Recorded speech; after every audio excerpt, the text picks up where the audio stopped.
Welcome back to the New York Sports Exchange, episode number 144. Oh, I pray to God that's it, because this thing got updated and now there's no more of that.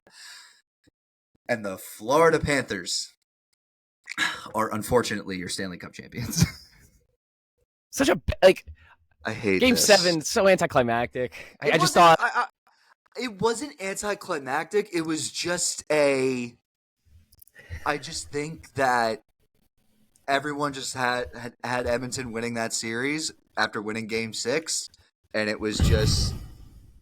Well, as an Islander fan, looking at that just felt like Game 7, Eastern Conference Final 21, where like it was close, but you knew they weren't gonna win. You were just like, It was like they got a bunch of chances, they got a lot of shots on goal, like nothing's gonna go in. It's not gonna happen. I'll be honest, when Verhaeghe tipped that puck in, first of all, that was like one of the greatest deflections I think I've ever seen in my life. That was an insane deflection. Yeah. Like I thought that was like hitting the boards. No, like. That was absurd. When Ekholm scored like 2 minutes later, I was like, "Oh my god! Like this is it." I was ready to be like, "This is going." I was ready to say, "This is going to be the greatest hockey game that I will ever see in my lifetime." Like I was so ready for that, and then it just Disappointing. I mean, McDavid's your Conn Smythe winner, which is very unusual. Very unusual. Didn't come out and accept it, which I get. You know what, Stan? Is it unusual? Man had like 45 points in the playoffs, which is unheard of. Like, unheard of. Guys, like 2.5 points a game. It's truly absurd what he's doing. Or what he's done, sorry. But, I mean, a lot of stuff to go around right now. We have not had an episode in a week. So, Stanley Cup. We have NBA draft. NHL draft. Subway Series, NHL free agency, NBA free agency. We are going to divide it, but we just don't know when. We just don't know when that other half episode is going to be. I get my work schedule today, so it's either tomorrow or Wednesday. We for sure will be putting out the NBA, NHL free agency. Tuesday, Wednesday, Thursday. One of those 3 days. Tuesday, Wednesday, yes. One of those 3 days will be NHL, NBA free agency recap, because for us right now, it makes no sense to go over day one, halfway through day one of NHL free agency, a little bit into NBA. As we're recording, because I'm checking my phone right now, and Chicago just inked Tara Vinen for 3 years, 5.4 AAV. Like, it's just like this is. But that's what I'm saying. There's too much going on. We're not gonna be able to cover it all. That's like the one guy I wanted the Rangers to get, and now he's gone. And that's just what in the 3 minutes we started. I mean, we were talking about 15 minutes before. I got 4 more updates, so we'll go through it tomorrow, sort it out, because there's a lot to talk about. Yes. But right now we got to get into this NBA free agency, same thing. But the draft, Stan. Okay, I have so many takeaways from the draft, and we will get to them. We'll obviously talk Risa Shea going 1. Bronny getting drafted. I mean, you can hate that all you want. I mean, I'm the first. You gotta love it. I love it. I love it. I'm so happy. I'm so excited to watch the Lakers. I hope he gets minutes. I mean, Stan, if I get to watch before LeBron retires, because let's be honest, we have seen Bronny James since he was like 8 years old. Like, I've been seeing this kid. All I want to see is I've been seeing that meme since middle school. Coming into the game, number 4. LeBron James Jr. James Jr. Who the fuck is that? Dude, all I want to see is a fast break, Bron, alley-oop lob throw. I don't care who's catching it. Yeah, I don't care who's catching it. Oh my god. So we'll talk Risa Shea going 1. We'll talk Bronny getting drafted. Kyle Filipowski. I always knew you were strange, my son. I don't know what it was. I always knew there was something off. It's that damn girlfriend. And it explains why Duke was just so broken throughout the year and why I'd never bought in. Like, it was. The fact that he dropped a 32nd is crazy because of her. Cut off his family. I mean, the fact that this whole story's nuts. Because this whole story's so insane, and we have like. His family's now his like brothers like blaming the Duke coaching staff for like not intervening. I'm like, sorry, Kyle's vulnerable to older Mormon women. Like, I'm sorry. sorry, he's also a grown man making a decision himself. Like, I But know here's he the obviously thing, and it's like, got I groomed love into how, it. I yeah, understand that. I love how, but like, Flip's family is acting like Duke could have stepped in to intervene. Like, she went to his high school prom. Like, she groomed him when he started gaining basketball notoriety back in 2019. Like, let's stop. There's something you could have done as a family. Yes, as a family, absolutely. But anyway, we'll talk NBA draft. I know we're not talking about NBA free agency, but Isaiah Hartenstein is gone to the Thunder.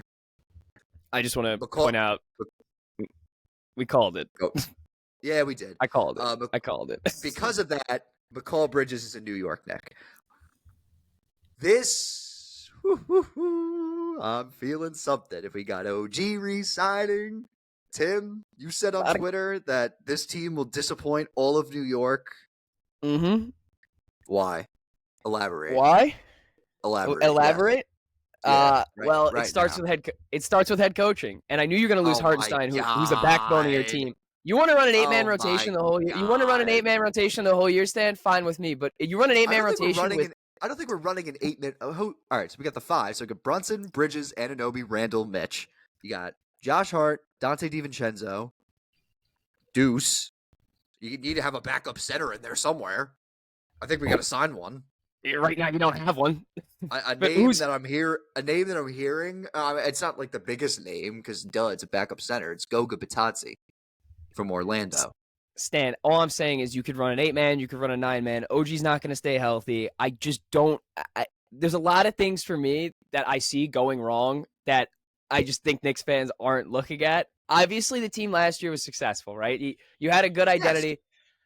This isn't college basketball. As much as you want it to be, creating Villanova in the NBA isn't going to work out. It just isn't. This isn't the NCAA, okay? I'm sorry. This just isn't how it works.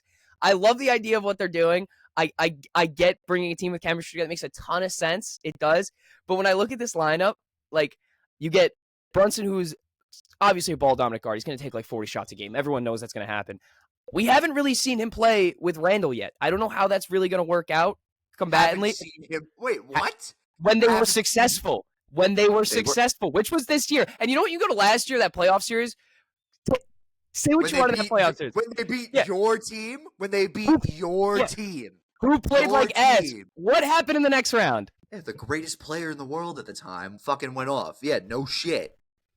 We haven't seen him with Randall. That's cute. Not. Yeah, yeah. And you know what, Stan? I can't wait to pull this up like midway through the season when they're clearly not as good as everyone thinks they're going to be, because every Knicks fan is just saying they're going to win 70 games this year, 68. I mean, I'm so sick of hearing Joe Toole say.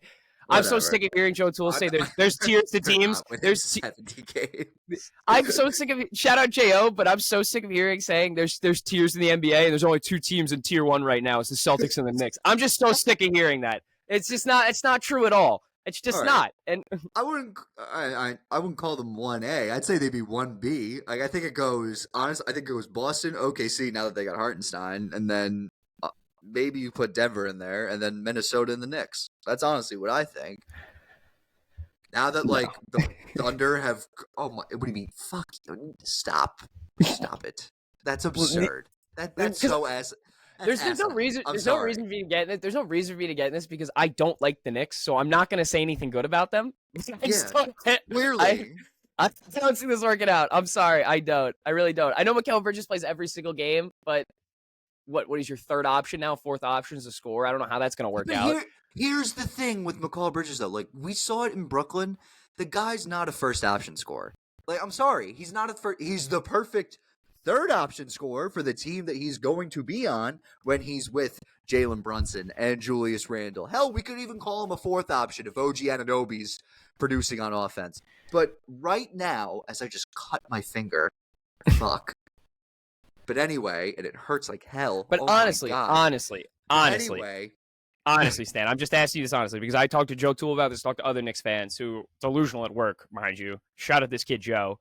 When they match up against the Celtics, honestly, at every single position in the starting 5, and as a team game, I would much rather Drew Holiday over Julius Randle in that system. I would much rather Derek White I would much rather Jalen. I'm just saying when you match up with them, on paper, it doesn't even look well. You know what this reminds me of? And I'll be honest. You know what it reminds me of? It reminds me of way back in 2018 when the Warriors had Kevin Durant. It was the Warriors League or Western Conference to lose, and teams were kind of just waiting it out for them to for their run to be over. The only team that went for it was the Houston Rockets. Now, granted, they went out miserably, missing 18 threes in a row or whatever the fuck it was. But I'll just say this. The Boston Celtics are right now, the Boston Celtics, everyone in the Eastern Conference is sort of waiting for Boston to just, settle down, except the Knicks. And I'll say that this Boston Celtics team is much more vulnerable than those Kevin Durant, Steph Curry Warriors. Yeah, obviously. They're much more obviously. Yeah. But again, shit. Because this is, and this is just gonna sound biased, but it comes down to the disrespect Cleveland's getting. You're telling me right now, if the Cavs don't add a 3-and-D, that they're not somewhat in the same stratosphere as those two teams? I don't see the difference. I don't. On paper, I don't. I don't see a difference between. I just don't. Stop with the Darius Garland propaganda. I don't even need it. I don't even need Darius Garland in this situation. One, you get two Twin Towers down low back, which, honest to God, you get rid of Isaiah Hartenstein. It's going to be a tough matchup against if they play the Knicks. I mean, what's Mobley going to? What's Julius Randle going to do to Mobley now that he's not 20 years old? I mean, he's 20. He's 23. He's put on some muscle mass. He's 7'1". Height kills. You had a 3-and-D in that wing. So and Donovan Mitchell is Donovan Mitchell. I'm just saying, like the disrespect that teams are getting thrown around just because the Knicks had a Mikal Bridges. All right. I'm just saying, Tom Thibodeau does work well with centers. That's what got Isaiah Hartenstein $84 million. Just saying. Yeah. He also signed Lou Dang 8 times. So. And Joakim Noah. Not Lou Dang. Come on. Taj Gibson. I don't even understand why that name always gets thrown up. I don't know why he loves him so much. I don't get it. But... I love it. Every time someone gets hurt, I'm immediately just like, all right, put Taj. He's back. His third stint with the team or whatever. Oh my God. All right. DJ Burns to the Knicks. Isn't he on your summer league team? He's not making it. There's no need for him. Imagine a Mobley and DJ Burns. Yeah, and then, what? How does where does he fit? Because this is just a question now. If even he does fit on a team, what team does he possibly fit on? Golke's getting looks. He's on the Thunder Summer League team. Remember him? Yeah, but he's got height, doesn't he? He's 7 feet tall. Jack Golke? Oh, no. I'm thinking of someone else. I'm thinking of someone else. I'm thinking of Podziemski. Oh, Braden Podziemski. What? I don't know why. You know what I was thinking? Just because of a 2K thing went in my head. I don't know what it was. Oh my God. Yeah, but whatever. Baseball Subway Series. Mets sweep the Subway Series. The Mets look like, oh my God. Yeah, whatever. Yeah. That song's lit. Come on, Stan. 0-2 since Jose Iglesias performed it live. You know what? Stan? When will the organization learn? When will the organization learn not to do live music during games? You know what, Stan? Honestly, we just went against this record-wise, they were the hottest team in baseball going. They are now, but besides the point, it's two hottest teams. Yeah, two hottest teams in baseball going at it.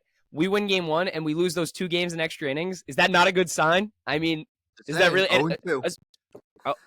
Reed Garrett on the 60-day. I mean, everyone's hurt now. The bullpen's fucking destroyed. Everyone's beat up. Yeah. So they called it that dude from AAA. Look what he did last night. Jesus Christ. That's fair. Yankees, on the other hand, they split. Honestly, with the way that they've been playing as of late, you take a split. This series right now is it's weird to say, but this feels like it could be a turning point for the Yankees. You're going up against Boston at home. You got a 3-game series. We got Cincinnati. Well, I mean this Boston one coming up. Cincinnati one's going to be. Ellie De La Cruz is 175 strikeouts. Whatever, and that's their guy. I mean, but I'm just saying this Boston series coming up, Stan.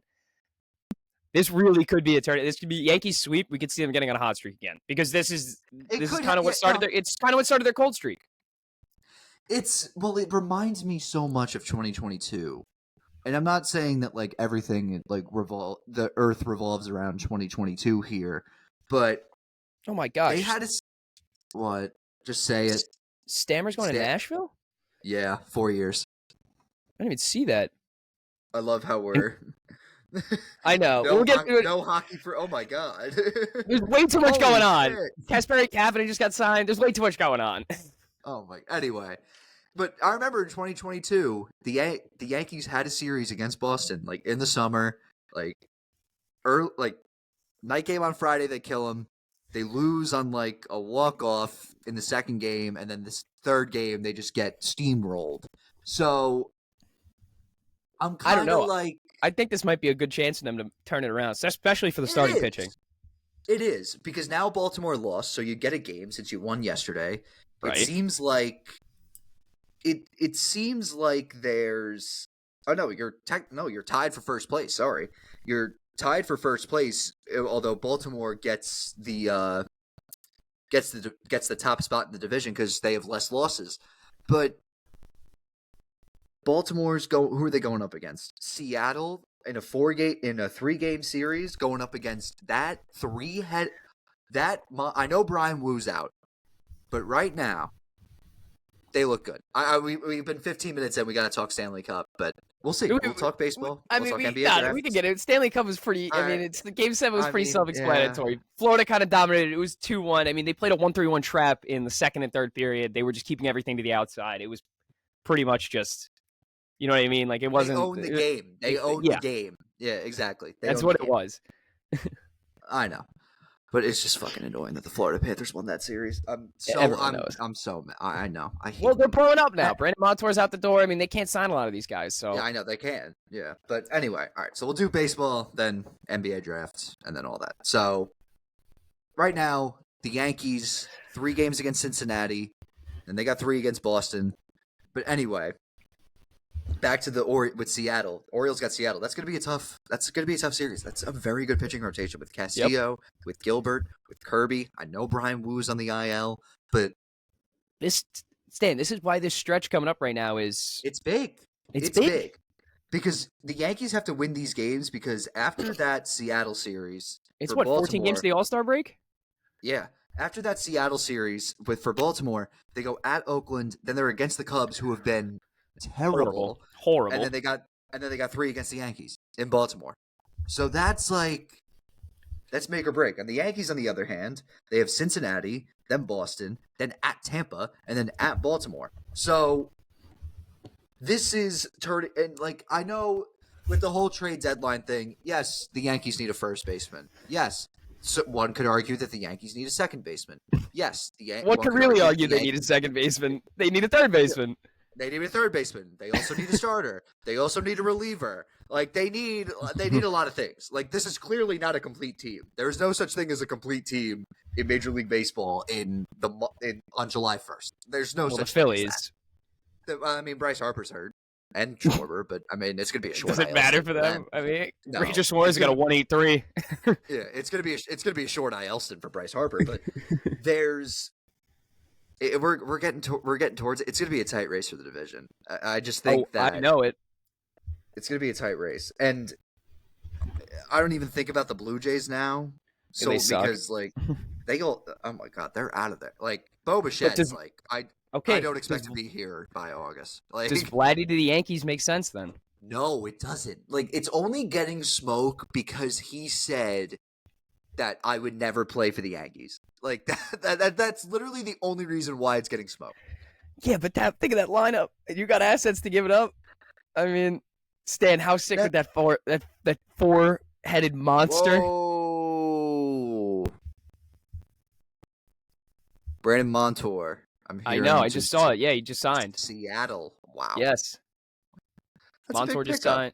I know. I'm telling you, dude. That's why I'm saying that Florida's going to have to blow up a little bit. Just 7 years, 7.14. I know we're getting into this another day because I'm sorry. But there's just so much going on. Yeah. This is a weird time in sports. This is a weird time in sports when there's no actual sports being played. There's just so much going on inside of the sport that it's like. Thank God we have the Euros. I'm sorry. Thank God for Harry Kane. Fuck him. Fuck. Did you see that? So disgusting. Jude Bellingham and Harry Kane in the 91st to 95th. That's crazy. Thank God I had the 90-minute under. Thank God. Just thank God. I would have been punching my TV if I had the under the whole match. Imagine you had draw and Harry Kane scores in the 91st. You're like, oh my God, it's gonna happen. 95th Bellingham. No, it was Bellingham then Kane. Oh, Bellingham scored in like the 90 plus 5, like in extra in like added time. The 91st minute was the 91st minute. 91st, the start of extra time. Yeah. Still, imagine having Bellingham and just like, oh, we got this. Then like a minute later, it's like Harry Kane. The fucking bicycle kick too, unfucking real. France has got a big one tonight or today in about 10 minutes. So that will be. USA play today in the Copa America. They do 9 o'clock. Paraguay. Right? I kind of want Uruguay. I kind of want them to lose. I kind of want them to lose, so they're done if they lose. So Berhalter can be out of here. Oh, shout out because the Copa America is going on. Shout out Ryan Mera. I know we shouted him out again, but he had a shutout starting for the Red Bulls. I think he had his last start the other day, so he had a good run. Shout out for him. He got a shutout. It was good for him. Yes. I don't see the odds for the U.S. Whatever. Back to baseball. Go with the Mets. Because the Yankees, I like Ben Rice. I'll say that. I think Ben Rice is putting up good at-bats. He had almost in his first career home run yesterday. You want to talk about good at-bats, Dan? I think that this team has kind of found their groove. Ever since Marcus Stroman started yelling. Get it rolling. Hey, I know you had your we had our first Stroman moment though. That's not the last. That won't be the last. That's our first post game tweet from Marcus Stroman being like, "Yeah, I love this team. It's all out of love." And now, I hate this of team. course, a month later, I want out. He won't want out, but we'll see. All right, go with the Mets. So the Mets are on this crazy run since Grimace threw out that first pitch. Obviously, we talked about going into it. They go into the Subway Series. I mean, it was just a tough time for the Yankees to see the Mets. This lineup right now, it just looks easy for them. I know they dropped 2 to Houston, but it wasn't because they couldn't score runs. It's because they couldn't keep runs off the board, and that's because this obviously his bullpen's a little hurt. They've had a lot of innings. It'll come back. I don't really care about these 2 losses in extra innings. I like to go to the Subway Series. You saw how the lineup looked in those at-bats. The approach at the plate just seems completely different for them. They look so calm, cool, and collected. They're really only swinging at strikes. I think JD Martinez is a huge plus for them.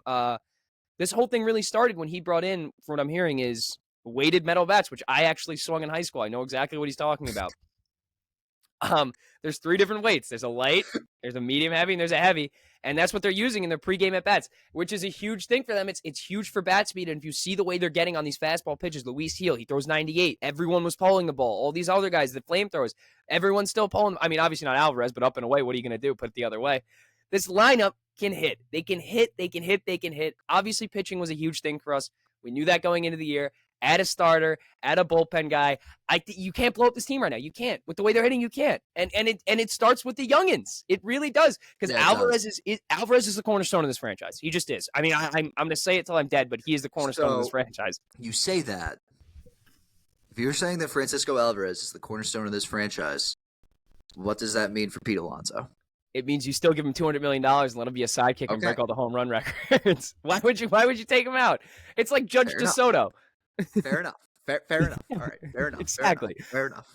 The way Alvarez is hitting, the way Mark Vientos is hitting, Stan. I'm telling you. I know Mark Vientos isn't that great in the field, but my boss from work is like, "Is Mark Vientos a Major League Baseball player?" I'm like, "Yes, he is." It's like he's gonna be eventually down the road in his career, he's going to be a glorified DH. But who cares? You're getting that bat now. Absolutely. I value the bat more than the glove. And you know what? As bad as the glove has been, it's progressively gotten better. Now, we don't expect him to play third base. Obviously, Beatty was supposed to be that guy. That hasn't turned out. It hasn't panned out. But, Vientos, if Vientos is going to take that spot, work on the fielding in the offseason. The bat's there. He's batting 290. Yeah. He has 11 home runs now. He didn't even start the year with the team. I think he has the highest OPS since joining, the team full-time in the entire MLB. Something like that, yeah. His hitting is unbelievable, and that's a huge spark for the Mets. JD's a huge spark for the Mets. Lindor at leadoff. Are you fucking kidding me? Are you kidding me? That is the best thing that team has ever done. Is Francisco Lindor hitting leadoff. Unbelievable. They have a bunch of guys who are producing. Harrison Bader at the bottom of the lineup has been fantastic in the field and at the plate. Brandon Nimmo's been fantastic in 2-hole. McNeil's starting to heat up a little bit, but honestly, do you need him to play with Jose fucking Iglesias batting 414? There's a lot of things going right for them right now. There's a lot of things. All right, I was singing the song. It's a good song. It's a good song. It's a good song. I know no hockey, but I just have to say it. Pierre LeBrun has tweeted, we'll see where it ends up officially, but word is Steven Stamkos' deal with the Nashville Predators should end up around 4 years and $8 million AAV. See, I knew he was going to get a high contract. There was no reason for him to sign an 8-year deal in Tampa. It really wasn't. They weren't. 8 years 3 was disrespectful. But anyway, Mets, baby. Give me even better. There's even. You want it? Give it. You want it? Yeah. Tyler Toffoli, 4 years, $6 million with the San Jose Sharks. Oh, you know what I'm hearing? Because now you got me boiling up. Shane Pinto wants out of Ottawa. Oh my God, he's from Long Island, and they want. Okay. So cap it. We bring in Pinto. I mean, I'm just saying, there's a lot of things happening right now. All right, that's enough baseball. Let's go to the NBA. This is all right. Let's start with Reese Ashe going 1, because I don't get it. Alexander Sarr. I don't get it. I don't get it either. And I know you have Clint Capella. I know the Hawks have Clint Capella. Who cares? Alexander Sarr is 7 feet. Who can shoot the ball? He can move. He can rebound. He has the highest ceiling in the draft by far. And you're already moving. You're moving everyone out. DeJounte Murray just got traded. So what is the point? I don't know what the point is. I truly don't know. But I know that getting the number 1 pick was an easy way to sell the fans on a rebuild. Because, let's all be honest. If they didn't get the number 1 pick, we don't know what direction the Atlanta Hawks would be going in. Yeah, they would trade DeJounte Murray, but we wouldn't think that it would do anything. You have a chance to get Alexander Sarr, who was, without a doubt, in my opinion, the top prospect in the NBA 100%, draft. 100%. And you go with Zachary Reese-Ashe as a potential pick. I can understand if you pick 30th and you pick a guy just based off of potential. That's what the Bucks did with AJ Johnson. You have the first pick, you get the best guy on the board. And it was clearly Alexander Sarr. The only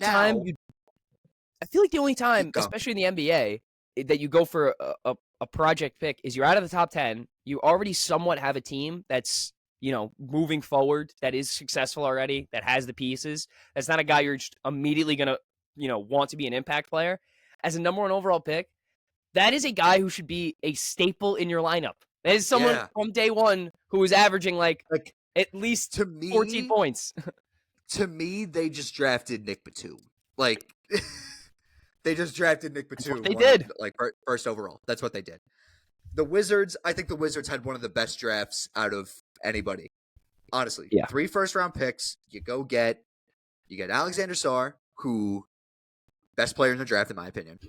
Bub Carrington and Keyshawn George. 2 of the most underrated. Keyshawn George is going to be sick. Underrated. 2 of the most underrated picks that draft. Absolutely. 2 of the most underrated picks that draft. Want to hear my hot take about this draft? Who's going to be the most impactful to begin with? Yeah, I was just going to ask you. Cody Williams. Yeah, you've been a big Cody Williams guy. Now, the thing is, the team that he's on, you already drafted Taylor Hendricks. So it's sort of like... I'd take Cody Williams. Better shooter, better defender. Give me. Come on. There was another guy that... Rob Dillingham. Also, the Spurs had a great draft. That Stephon Castle pick is going to be awesome. They will not regret that. And, the more I think of it, the Spurs taking Rob Dillingham and trading him to Minnesota for basically next to nothing is good, I'd say. But I feel like the Timberwolves are in the Western Conference Finals. I think San Antonio, you need to get something in return, not just a current 7th grader. This is... Yeah, I know. Obviously, everyone knows San Antonio's on win now mode. Don't get me wrong. But that made no sense. I feel like it's a win-win. It made no sense. But at the same time, it's sort of a... I'm trying to think of a way to say this. like Mike Conley right now is the point guard for the Timberwolves. 2 years, that's the perfect guy to develop for if you're Rob Dillingham. Like a future starting five of Rob Dillingham, Anthony Edwards, Jaden McDaniels, Cat, Gobert. That's dangerous. Yeah. I mean, they were already dangerous. They're already dangerous, but if Rob Dillingham gets a chance to develop, that's a dangerous team. And the fact that like Minnesota just gave up picks that like maybe if they aren't good, like maybe we'll look back at this trade 5 years from now and be like, holy shit, they really fucked up on this one. But I don't know. I don't know if like it extends the window by so much. I'll just leave it at that. I it understand. Extends the window by God. so much. Jesus, Chikrin just went to Washington for Nick Jensen and a third. Sorry. What the hell's going on? But anyway, I get what they're doing. I think the Spurs might be trying to model something after what the Thunder have done, which is they moved Paul George, they got SGA, used all these picks to build a team. Is it going to work in their favor? Maybe. But you have Wembanyama going into his second year. He's probably going to win DPOY. I don't understand why you don't like add a scorer, move Dillingham for someone who's already going to be impactful. Because, dude, with 10 teams making the playoffs in the West, like, yeah, I know it's tough, but give it a shot. Of course, the NHL just like puts out their PR shit now. Both of our home openers will be against the Utah Hockey Club. Great. Yeah, whatever. I'm just, this is a very weird draft. Now let's get to Bronny, because now Bronny's a Laker, and this felt like, I'll just say it. I know that they moved the second round. They did the draft in 2 days because of Bronny. I'll just say it. I like the draft at the second round. So do I. I like the second round being on a different day. I like watching, that because I like what the NHL does. I know there's more rounds in the NHL, but they do round one, and then that second day is everything. They get everything done. Why not? They get everything done, and it's not like it's like a show. No, it's not. Yeah, it's just on. Not like it's just on. Like it's on as like background noise, and the GMs have like the microphones at the table. They just fucking press a button. They say who they picked, and then they leave it at that. But now Bronny's a Laker. It's cool. Like I don't think here's the thing. I don't think he's gonna be like this. I don't think he's gonna make an impact. I think he might. He's exactly what they need. On paper, he's exactly what they need. Shut up. He went into cardiac arrest last year, Stan. Come on, get some slack. All right. He's an athletic point guard who could shoot and play D. But it was the drama of what was gonna and like we saw Boston might take him, and I would have laughed my ass off if Boston took him. Well, it was that 3-team stretch. You didn't know it was either Boston, LA, or Phoenix. Yeah, but then the whole thing with Bob Myers saying that Rich Paul basically said to other teams outside of Boston, Phoenix, and LA, if you draft Bronny, he's just going to Australia. So don't even fucking waste your time even considering him. Which is so baller. All right, yeah, it's baller, whatever, but it's embarrassing that this league has stooped down to that level. I'm sorry, but it does. A guy that's averaged 4 points a game in college. Yeah, I'm sorry. Think of the weight Bron pulls. Come on, I mean we're talking. Come on, Stan. I mean you knew Bron the weight. And you can't as much as it is all right, everyone knew he was going late. Whatever. Kid just got drafted. I'm so excited to see him play with his dad. I am so excited. I am too. It's gonna be cool to see. This has never happened before. I feel like the last time this has happened was the Griffeys. That's what I was just gonna say. That's the last time we've seen anything like this, and they were good together. So if this could be somewhat like that, Ken Griffey Sr. was good at baseball. People need to realize that. It's just that Junior was just so much better than him. And here, why do you think his expectations were so high to begin with? Because his dad was good. Why do you think Bronny has high expectations? Because his dad is good. That's just how it is. Yeah. All right, let's get to the big one. The big story coming out of draft night. This had to be the most absurd. So this freaking story comes. So Kyle Filipowski gets a green room invite and does not get drafted round one, which is kind of weird because they always give the green room invites to the guys that are supposed to go round one. It was him and Johnny Furphy, the only two that got green room invites and did not go round one. a video is seen of him hugging his girlfriend, and it goes viral, whatever. Next day, Jonathan Givney goes on Zach Lowe's podcast, and basically he's talking about how he's just amazed that Kyle Filipowski did not go first round. And he's basically, and like, just like the way he like introduced it was just so funny, because it was like, okay, you know, he didn't interview well. It seemed like he was nervous. He March to Nashville. What the fuck? Sorry. What the hell? Okay, anyway. Givney basically says, oh, he was nervous. He didn't interview well. He wasn't hitting shots in workouts. His girlfriend, and it goes on like more things. And then Zach Lowe's like, wait a minute. What the fuck you talking about his girlfriend? He's like, yeah, apparently like his girlfriend's like 6-7 years older than him or something. I don't know. And then we're like, okay, like I guess. And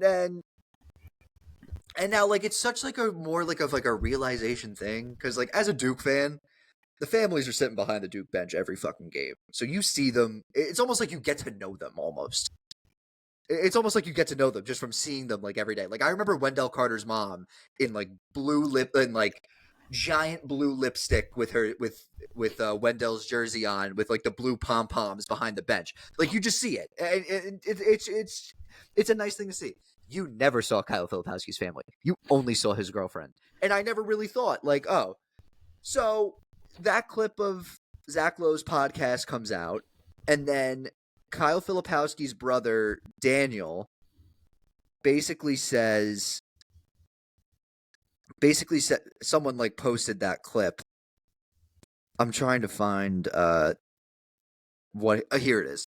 So here's the video. So the guy that posted the video basically said like, oh, I went down like an entire like Filipowski rabbit hole, and then like he's doing like it felt like iffy and suspect that Givney was just like, oh yeah, he didn't interview well, he didn't shoot well in workouts. Teams were just like weirded out by his girlfriend, but whatever. Kyle Filipowski's older brother Daniel goes, I'm Kyle's oldest brother, and you all don't have a clue of the extent of the story that has to do with his girlfriend. There's a story that has been pushed under the table for nearly 2 years now. So then the guy that posted the video was like, oh, my DMs are open. I can take down the post if you want to, if it's blatant misinformation. Daniel DM Givney and basically said if Givney responds to my DMs, he would be able to get the full story that no one knows about outside of the people that are involved, the Duke coaching staff, and Kyle's agent.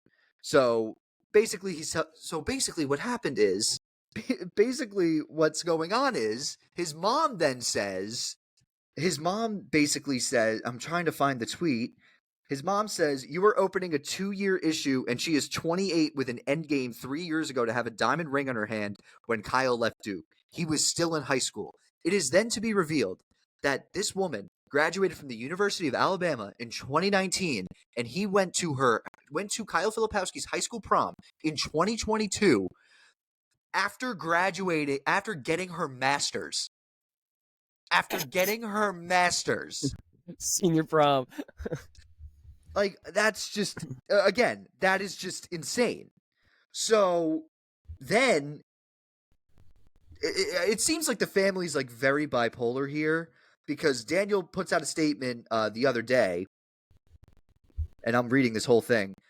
My brother is a victim and was unfortunately a perfect pawn and target for this girl's lifelong scheme based on his human characteristics and growing potential as a high-level prospect, which started taking place in 2019, exactly at the time when she began her pursuit of him. Kyle, myself, your entire family and friends love you and are here for you. I have received so much outreach and support from families that have a child who has fallen victim to the same terrible and evil progression of psychological control and manipulation, and my heart goes out to all the families out there who have suffered through this experience in the past or are currently going through it right now. You're all not alone. Then it gets to be revealed that this woman was Kyle Filipowski's babysitter. That's the rumor, that she was his babysitter, and then that's what started this whole thing. And then Kyle Filipowski's brother goes on a tangent yesterday about just Duke. Here's what he says. Talking about John Shire. Idolizing and wanting to be the next Coach K. The years of success of what he built at Duke just to be torn down in 2 years. An absolute shame. To know what has changed and only for the worst of the program. You all don't realize how bad Duke is really bad Duke is really missing Coach K. For the staff to just turn around and hide from the problem when we asked for help from the very beginning. Duke students, we know you have the story. We know you have the story when you were told to keep it quiet. Make no mistake, you have the power in your voices to continue to ignite this push further. You have the ability to help numerous families get through this serious problem. And to the future families of students and athletes who consider this school as a place for your child, maybe consider where their priorities lie. It's not in your kid's best interest. Duke is no longer Duke anymore. Sick. So John Shire is not living up to Coach K's legacy because your brother was vulnerable to an older woman and got stuck in a Mormon cult. I love how that's like I love how that's your takeaway from that whole story. The whole Mormon thing. You're like, do you really just shit on Duke? No, like the thing is, I felt bad for him. Like this, I felt bad for him that like this, like his family is like going through this. And no, I know. It's just it's funny to me. You're just like the one thing at the end. You're like, wait, what? Like, the things like, no way you just call me broke. Like, I ain't broke. Like all those other things going. Like, but it's like, but here's the thing. It's almost like I understand what he's like. I'm not gonna go into like a personal like thing over this, but like I kind of understand what he's going through, but I'm not gonna go into full extent of it. But I feel bad for him because like it's his brother. He loves him a lot. Like, of course, they're siblings. Like Kyle like cut off his family via email. Kyle did not have the decency to just be like, hey, Rodgers did it. Aaron Rodgers did it, but like Kyle did not have. He didn't go Mormon. Rodgers just went nuts. Kyle did not have like the decency to like go up to his family like in person and be like, "Hey, I'm going Mormon." Like he just like sent them he just shot him an email. It was just like, yeah, see you never. And but clearly the fact that the Filipowski family thinks that Duke is responsible for this, that they had like a chance to stop. It's almost like, "Hey, John, please fix my family." Nah, you will never be as great as Coach K ever was. Like, how the fuck does that even relate to that? And I think they had a chance. They had a chance to stop this. Well, that's where I'm going with this. To stop it because she went to his high school prom. She has been chasing him since he was gaining high level notoriety as a high school basketball prospect. And all of a sudden, I understand that there's sort of like a bigger picture here because it's happened to a lot of people, and Duke has the notoriety as one of the best college basketball programs in America, and they could have had a chance to stop this, and they didn't. But what the fuck is Duke gonna like? They are not legally. You can't they have step nothing in like to do. that. Yeah, you can't step in like that. Number one, number two, he's 18. He started dating when he was 18 years old. In the state of New York, that's the age of consent. I'm sorry, but it is. Isn't it 17 in other states too? It's 17 in other states. There's some other bumblefuck states that have like stupid ages of consent. 16 you get married in like Utah. Yeah, like is it ironic that he went to Utah? Yes, it's very funny that like again the situation's very sad. Well, but just why do you think they took him? Yeah, why do you think they took him? Damn it, Danny Ainge, you dumb motherfucker. But it's like, but the fact that it's just like, oh, and honestly, shout out to let's all be honest here. Kyle Filipowski had a good shot of being a lottery pick 2 years ago, the past draft, not this past draft, but the year before. He had a very good shot of being a lottery pick. The fact that he was a second round pick is saying a lot, and to notice how, and I get Kyle Filipowski's freshman year, that Duke team was young, and I know they didn't really meet the tournament expectations, but last year that Duke team had a lot of expectations to make to make not hockey right now, to make the Final Four. They had a lot of expectations to make the Final Four. They were a preseason Final Four team. And a lot of people were like putting the blame on Shire. And now it kind of seems like it Filipowski. Wasn't really Shire's fault. It seems like it's Filipowski and his girlfriend, because his girlfriend just like wouldn't leave his side. It was almost like, go away. But that's, I mean, he's your best player, so it's like, what do you want me to do? He was not our best player. He was not our best player. Get the fuck out of here. Well, you didn't shit, so does it matter? It doesn't matter. Like, what's done is done. But just the fact that, like, honestly, I almost want to be like, yeah, no wonder he broke free from your fucking family. You're just blaming Duke from everything. You're just being like, oh, John Shire didn't fix my family. Yeah, he will never be as great as Coach K once was. There's obviously two sides to every story. I mean, you could look at it from their perspective, what the hell is going on right now? You could look at it from their perspective, which makes sense. Yeah, family perspective. Then also Kyle's. I mean, there might be stuff going on behind the door, like closed doors that we don't see. You're seeing exactly what I just saw too, right? Brady Shea? Did you see the one after it? No. Shea got 7-7 in Nashville. Lindholm just got 7-7-5 in Boston. That's absurd. I know. 7-7 for Brady Shea. Are you serious? Dude, 7 years, $7 million. I don't know. Dude, all right. Victor Arvidsson just went to Edmonton. All right, I'm putting my phone down. That's over there. I'm not looking at that. Your phone down. Phone's away. Oh my God. Yeah. Boston just got a lot better. Oh, bye. All right. Anyway, but it's just like this whole thing is just like such like a crock of shit. Like I just don't and like you can like make fun of me all you want that like like this was sad, but like the moment he started like dragging Duke, it was like it's over. It's not. This has nothing to do with Duke. It's Filipowski doing it to himself. But even the thing Duke isn't always will be a stepping stone to the NBA, not a true family. We've known this. And this guy goes, true, but it was more of a family when K was leading. Notice how he is still a part of his players' journeys. Read and listen to his books, interviews, etc. about his values. He was different. Unfortunately, he retired. And then someone goes, you can't even remain a part of your own brother's journey and you are more worried about his basketball coach. Every tweet you send makes us understand why Kyle cut you off. Like really. Exactly. And that's the more they come out and say stuff like now, they're saying it now after he got drafted is just like now I'm like, all right, this is getting ridiculous. Here's the thing. I feel like they were looking and like we can, if you want to like put blame to Duke, fine. We weren't hearing this story. Like I did not know. Like I remember like seeing Kyle Filipowski's girlfriend like at the games on TV. Stan, they had a chance. They were posting each other on Instagram, but like Duke kind of swept it under the rug. I'll just say this. Duke did a great job. The family always had a chance to say something. Yes, they never did. They could have gone. Honestly, they could have gone to the games. Like if they were just like, "Yeah, we want to go to the games." Yeah, you know where the game is.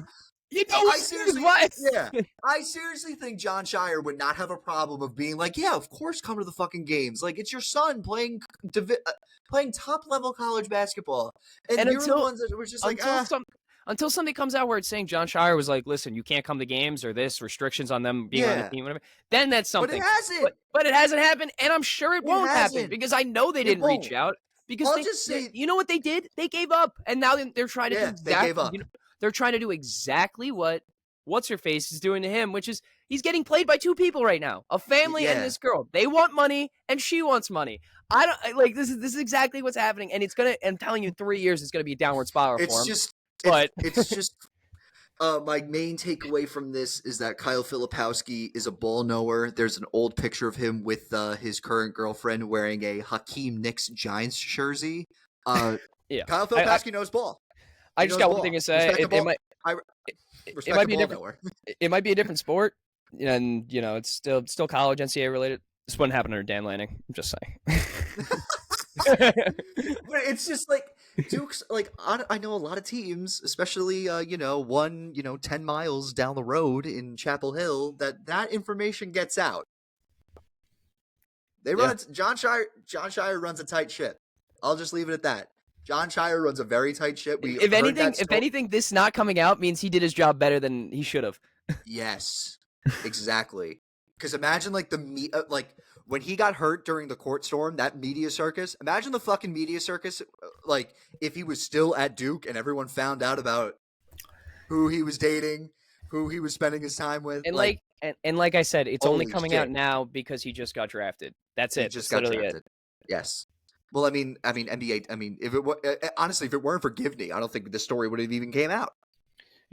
Well, and that's on the family, Yeah.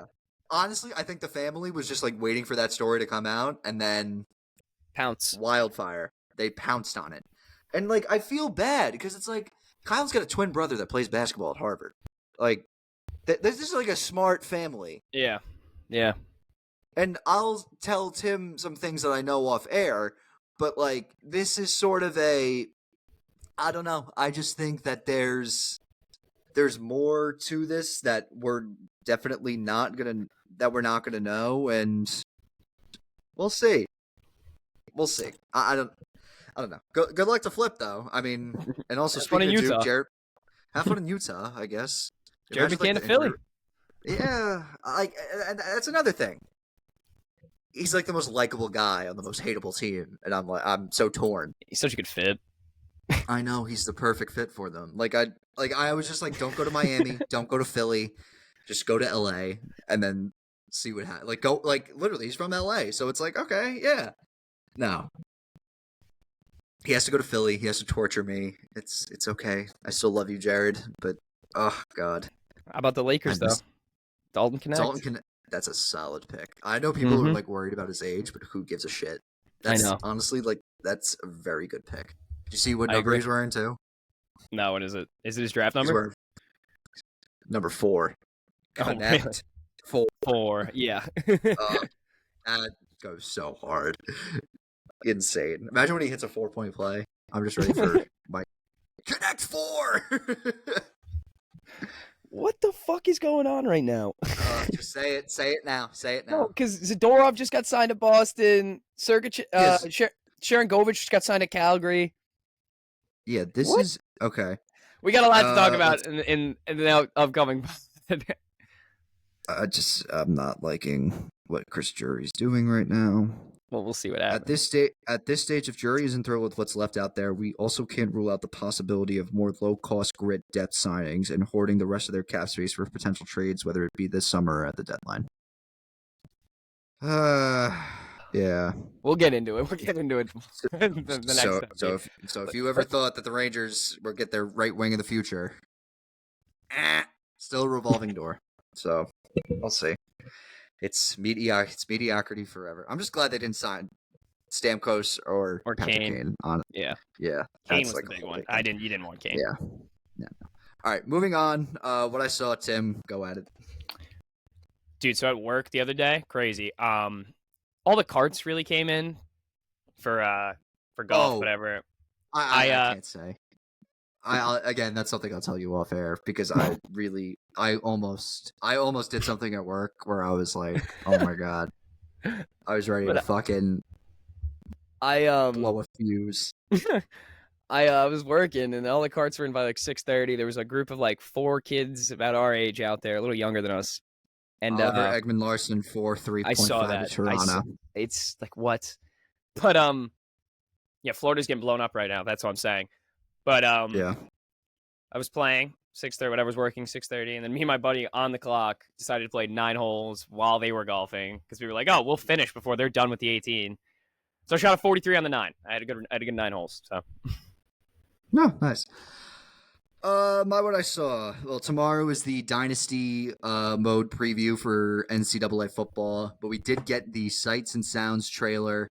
If you know, you know. Soon come. Go Dukes. Soon come. Should I just make the announcement now? Go Dukes. Fuck it. The team that I will be rebuilding first, the James Madison University Dukes. The Fun Belt, baby. The Fun Belt. I was down to 3. It was JMU, App State, and Coastal. I went with JMU. I can't wait.